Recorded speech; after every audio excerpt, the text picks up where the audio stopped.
Hey people, so there's this show called MILF, MILF, on Netflix, and it's about this group of like basically these three women who are in their 40s, and how they are, it's like they are kind of, I won't say reliving their youth, but it's all about like of late the hookup culture has become very common, so it's like these the 40 something women are, they've decided to give that also a shot. So it's quite an interesting show, and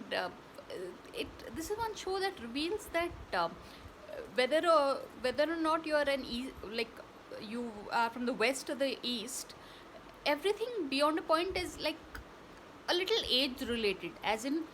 women who are in their 30s or 40s have a certain mindset that is a little different from these these teenagers or these early 20 something women and men,